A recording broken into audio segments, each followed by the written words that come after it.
I never get sick of that intro, Joe. I feel like Never. Tony Stark in Iron Man when he goes like that and that bomb blows off behind him. It's very Amazing. Empowering. It's exhilarating. It's empowering, I have to say. Joe!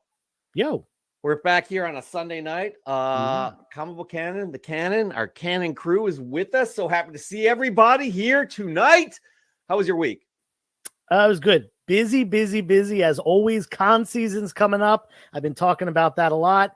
And I just got done doing my my 10,000 follower giveaway on Instagram. Yo, seriously, congratulations for that. I don't think I gave you enough congratulations, but I'm proud of you. I see myself as a mentor type to you. A father figure. Maybe a grandfather figure. You honestly, stop it. Isn't Jim your grandfather? Anyways, leaving that alone. But we have a show to do tonight. It's not about us and how we're related, if at all. But before we get into it, there's also some more 360 news I want to discuss. I'm very excited. You may be excited as well. Let's have you kick it off. Yeah. So this has kind of been a while coming. I've wanted to do a little bit of a rebrand. And what better place to debut that rebrand than here on Comic Book Canon with members of the community. So without further ado, let's take a look at the new 360 Comics logo. Look at that thing, huh? Look at it. You got the arrow going around in 360, I think, right?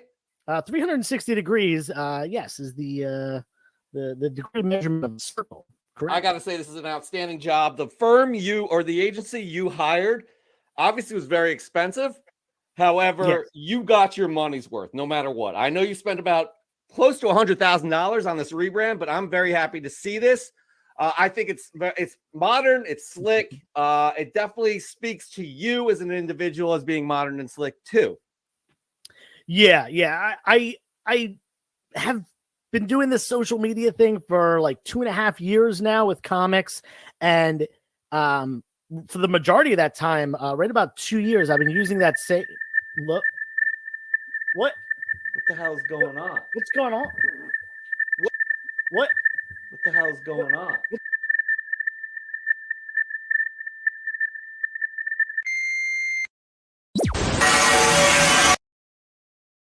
Johnny Galactico is back. Revenge is oh so sweet. Chet's in the slammer. Joe and Jeff are part of the Matrix. This is still comic book canon, but it's mine. No more pandering to your pathetic community. Buckle up, suckers. Now on to the news. Kang the Conqueror? Big whoop. The guy's as relevant as yesterday's news. And guess what? Marvel's finally figured it out. No more Kang Dynasty, folks. He's getting downgraded to bargain bin villain, but don't you sheeple worry, they've got another shiny distraction. Dr. Doom rumors, Fantastic Four hype, same old corporate bait and switch. You'll be lucky if they show more than a helmet at Comic-Con. While you chase shadows, I'll bring you the truth. Marvel's playing you, folks. Open your eyes. The real story is here with Johnny Galactico's comic book canon. Next up we have DC's Superman Legacy. Please spare me the yawn. James Gunn tosses out a social media photo with a few forgettable names, and he expects us to get excited? David Corenswet, Nicholas Hoult, Nathan Fillion, who are these people? Does DC have any original ideas left? This isn't Legacy, it's desperation. DC's clinging to the coattails of past successes, hoping to recapture a magic they've long lost. This is barely worth mentioning. On to our last news story. DC shot down a Batman Beyond movie? Spider-Verse designer, concept art, the whole shebang. Yet, they said no. 5 months of talks. What are they scared of? This ain't just a missed movie, it's DC clinging to the past while the world races ahead. But here's the twist, the creators haven't given up.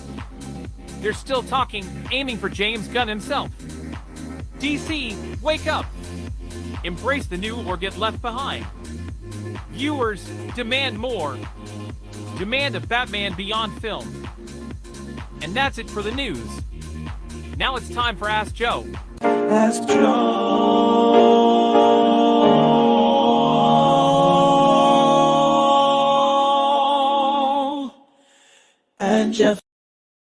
Tonight, we deviate from the usual script, viewers. Normally, Joe gets bombarded with your questions. But tonight, the spotlight shines on me. Joe, my friend, how are those Matrix accommodations?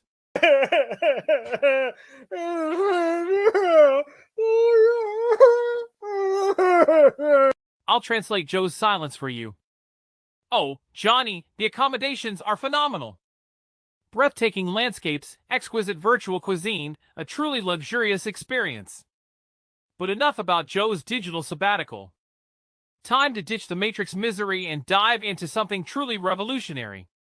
It's fresh from the comic shop, but with a Johnny Galactico twist. Hashtag FFTCS and comic book canon, and let's see the most unorthodox, thought-provoking pickups out there. And here's the best part, your fate doesn't rest in the hands of some random committee. No, tonight, we have a special guest judge. But who is it? Tune in, viewers, and witness the reveal at the end. All right, Jeff. Time to earn your keep. Read off those FFTCS submissions. Let's see what gems the viewers have unearthed. I'm not doing anything for you, Johnny Galactico. Get us out of here. I'm not doing anything until you get us out of here. Get us out of here. Missing your freedom, Jeff? Matrix life getting dull? Don't worry, I can spice things up. Trapped forever as your digital self watching Joe's social media blunders on repeat. Sounds delightful, doesn't it? Cooperation avoids unpleasantness. Grab the mic and read those submissions. Be creative, be brutal, don't bore me. Get to it. Fine. Fine. This isn't going to be the normal Fresh from the Comic Shop, the one that I do with Joe every week where it's delightful. It's really painful, but here's the February book of the month. It's Amazing Spider-Man 620. And then the January winner we forgot to announce. It's Mike Haggs over Raising Hell with the Seeger Horse. I got to compose myself. Okay, here we go. I'll read this stuff off. Mike Haggs actually is the first one to submit. Name a sword more savage than the Savage Sword of Omens. It shoots lightning bolts out of the front. It's a beacon to his squad to summon them when he's troubled and gives his whole team a surge of power. It gives you sight beyond sight. You can see over any distance. It is able to slice through hardened materials such as steel and solid stone with relative ease. It's virtually indestructible. I mean, come on. Who can name a better sword?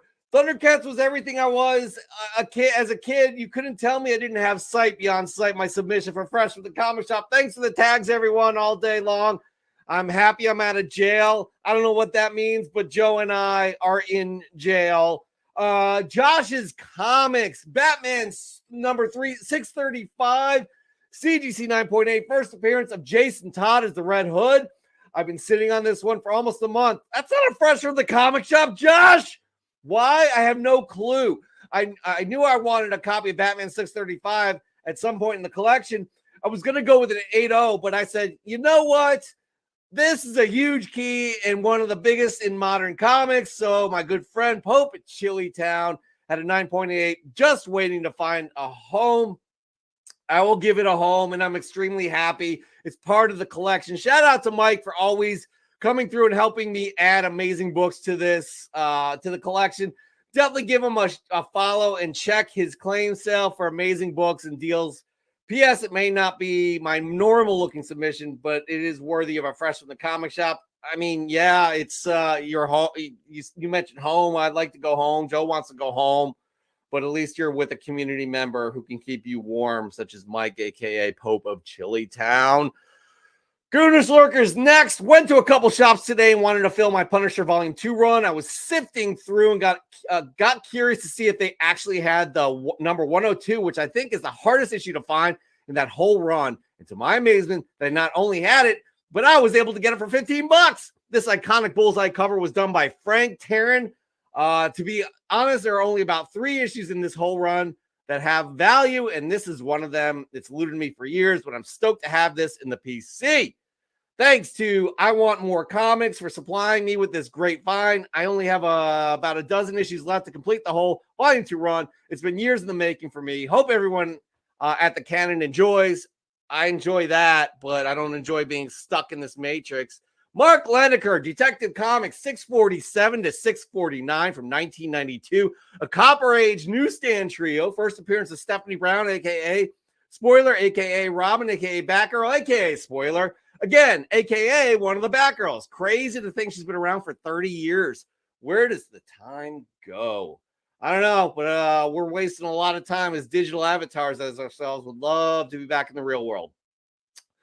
Nukes Comics, fresh from the comic shop, Ultimate Spider-Man 160. Peter Parker faces one of his most challenging adversaries yet as he confronts the sinister forces of the Green Goblin. As the battle reaches its climax, Peter must make difficult decisions that will shape his destiny as Spider-Man. With high-stakes action and emotional depth, this issue explores the timeless struggle between heroism and personal sacrifice. The Human Torch and Iceman are seemingly fallen in battle. Peter will emerge as victorious. I picked this up from DBS. Quick writing and crisp artwork. Good stuff indeed. Oh, it is. We love our Spider-Man. Only a hero can save us now. Dr. Plagueis. Nothing gets the nostalgic juices flowing more than two of your childhood and adulthood favorites joining forces against their legendary rogue galleries of villains. I picked up this awesome variant copy of Batman and Teenage Mutant Ninja Turtles #1 when I happened upon a collectible show that my buddy Ram Bam 91 had a comic booth set up at. He gave me a nice deal, and you already know I had to do a little setup with this awesome cover. I love the composition here. It's keeping me alive in this matrix. Raising Elm Comics, howdy! Comics fan from our little fam went on a small adventure today. We got up fairly early, had a tasty breakfast, got cleaned up. Oh, it sounds like you're out in the outdoors, which Joe and I are not allowed to ever see again, I guess. And loaded ourselves in the car to go out of town for a bit. Our first stop was a small trades day event that we had never been to before. My beautiful wife, Randy, picked up some homemade peach jalapeno preserves. That sounds delicious. From one of the vendors, while Elijah put on that toddler charm with another vendor and got a few free stuffed toys. Well done. For myself, I found two sharp-looking copies of this X-Men Annual 96 with an awesome wraparound cover. Our next stop was at a local seafood joint that we hadn't been to before. Pepper Jack boudin balls, fried pickles, and fried shrimp. You must live in Texas. Once we loaded up on all that delicious fried food, we loaded up back in the car to drive to our next destination. Picture this, if you will. You're driving down a dirt road. The windows are rolled down, and the warmth from the sun accompanies a gentle breeze that blows against your skin. Honestly, this is not doing Joe or I any favors right now. This is you're really rubbing it in. Your toddler in the backseat, who is slowly losing his battle against nap time, is awestruck by the sights around him. Hello, yellow, he says, as you lock eyes with the amazing woman beside you who made precious moments like this possible. Where are we, you ask? On a 4-mile drive through a daffodil park, where thousands of bright yellow daffodils sprawl across several acres of land. Serenity indeed. My wife giggled when we stopped to take this picture because another visitor said, "What is that guy doing? Taking a picture to share with my comic fam." Duh. Hope y'all's weekend was just as perfect as ours. Much love, comic fan. That sounds outstanding. That sounds outstanding. And we're stuck in here. Jacob Comics. I don't know a better party starter than a Michelangelo from the Teenage Mutant Ninja Turtles. So let's get this party started right. Here is my one of one top of census Teenage Mutant Ninja Turtles #2, third print, 2011 IDW, signed by Kevin Eastman himself. The only 9.8 copy that currently exists. An amazing black and white Eastman cover that really pops with the green and red signature. To know this book was once in a dumpster blows my mind, and I'm proud to have rescued the book from destruction. Remember, you can find gold anywhere. Keep those eyes peeled on the hunt. I plan to start sharing more goodies, and big things are coming, so stay tuned. And P. Keel, that's enough for today. Hopefully, I finish the interior, etc. in a few weeks. Jeff, does this qualify for Fresh from the Comic Shop? No, not at all. But that looks like the holy grail of toys. Growing up, the aircraft carrier of G.I. Joe. And that right there ends Fresh from the Comic Shop. I'm a defeated man. So is Joe. Somebody help us. Cooperation, Jeff? Not so bad, right? Now the judge. Straight from the Matrix. Dan DeLatorre. But digital. What am I doing here? Whoa, whoa, whoa. This isn't Friday night. This isn't The Hunt with Tony Sanders. This is my judge outfit. I was somewhere else just a minute ago. What's going on here? Can someone please explain? I'm in this goofy getup that I have no answers. What is happening?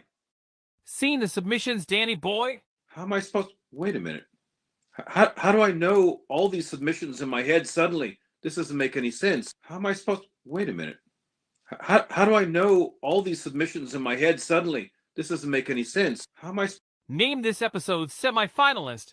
I guess it has to be Dr. Plagueis, the Teenage Mutant Ninja Turtles Batman book.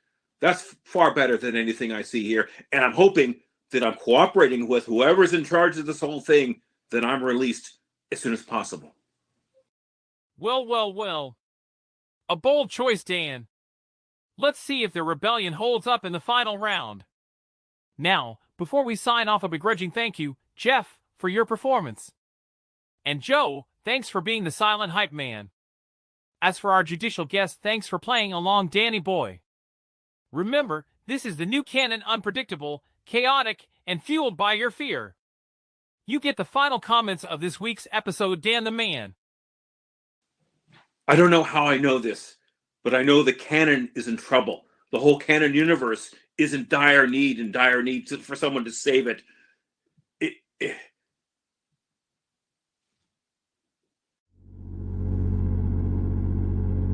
Don't worry, comic book canon. I'll save you.